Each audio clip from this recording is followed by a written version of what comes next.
অনুরাগের ছোঁয়ার আজকের পর্বে দেখা যায় দীপাকে যে সেলিব্রিটি শেফ সিলেক্ট করেছে পরের রাউন্ডের জন্য, সে সবাইকে বলে যে তৈরি করা খাবারটা আপনারা একবার খেয়ে দেখুন, তাহলে বুঝতে পারবেন যে কেন ওনাকে আমি সিলেক্ট করেছি। অন্যদিকে চারু সূর্যকে ফোন করে বলে যে আমাদের বিয়ের ব্যাপারে আমার কিছু কথা বলার ছিল, কিন্তু সূর্য চারুকে অ্যাভয়েড করে ফোনটা রেখে দেয়। সূর্য একা একা বলে যে এই নাটকটা বন্ধ করতে হবে, তা না হলে তোমার মতন একটা ভালো মেয়ের জীবন নষ্ট হয়ে যাবে। এদিকে গাড়িতে বসে সূর্য দেখতে পারে যে সোনা কোথাও একটা যাচ্ছে। সোনাকে ফোন করলে সোনা বলে যে আমি কাকিয়াদের বাড়িতে যাই। গাড়িতে বসে সোনার মনে পড়ে যায় যে তার মা তার জন্য এত বড় ঝুঁকি নিয়ে শ্রিয়ানকে বাড়ি অব্দি এনেছে তার কাছে ক্ষমা চাওয়ার জন্য, কিন্তু কিসকা আন্টি বলেছিল যে আমার মাই নাকি আমার জীবন শেষ করে দিবে। দীপার যেখানে ফুড কম্পিটিশন হচ্ছিল সেখানে মিশকা শ্রিয়ানকে নিয়ে পৌঁছে যায়। শ্রিয়ান মিশকার কথা মতো দীপার কাছে ক্ষমা চায়। দীপাকে বলে যে আপনি আমাকে একজন মায়ের মতন একটু গাইড করতে পারবেন। দীপা বলে যে তুমি যদি সত্যি মন থেকে অনুতপ্ত হয়ে থাকো তাহলে আমি তোমাকে নিশ্চয়ই গাইড করব। সুযোগ বুঝে শ্রিয়ান দীপাকে জড়িয়ে ধরে আর সেই ছবিগুলো মিশকা তুলে নেয় নিজের ফোনে। মিশকা মনে মনে বলে যে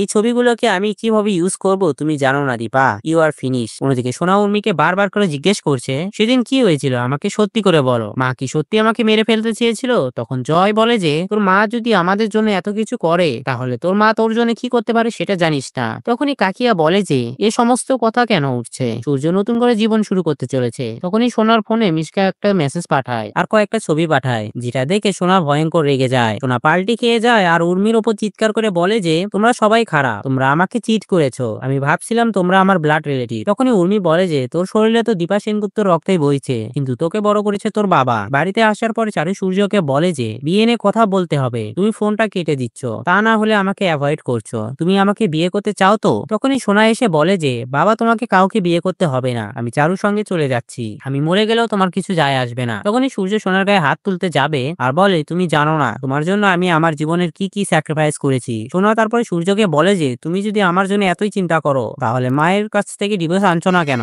কিসের অপেক্ষা করছো তুমি? এদিকে চারু সোনাকে না থামিয়ে সূর্যকে চুপ করতে বলে। সূর্য একা একা ভাবে যে এভাবে এগুলো চলতে পারে না, এই ব্যাপারটার একটা নিষ্পত্তি করতেই হবে। এদিকে দীপা কম্পিটিশনে ফার্স্ট রাউন্ডে জিতে গিয়ে বাইরে এসে অনেক খুশি, কিন্তু সে তার পরিবারকে মিস করছে। তখনই সূর্যকে সামনে দেখতে পায়। সূর্য দীপাকে বলে যে আমাদের আর এক হওয়া হলো না, আমরা কি দোষ করেছিলাম? দীপা বলে যে ডাক্তারবাবু আমরা আর কত পুরোনো কথা বলবো, কিন্তু আপনার কি হয়েছে? তখন সূর্য বলে যে আমি বাড়ি যেতে চাই না, কালকে কি হবে সেটা নিয়ে চিন্তা করতে চাই না, আজকের দিনটা আমি তোমার সঙ্গে বাঁচতে চাই, তুমি থাকবে তো আমার সঙ্গে দীপা? তো বন্ধুরা ভিডিওটি কেমন লাগলো কমেন্ট করে জানাও, আর এমন গসিপস আপডেট পেতে আমাদের চ্যানেলটি সাবস্ক্রাইব করুন।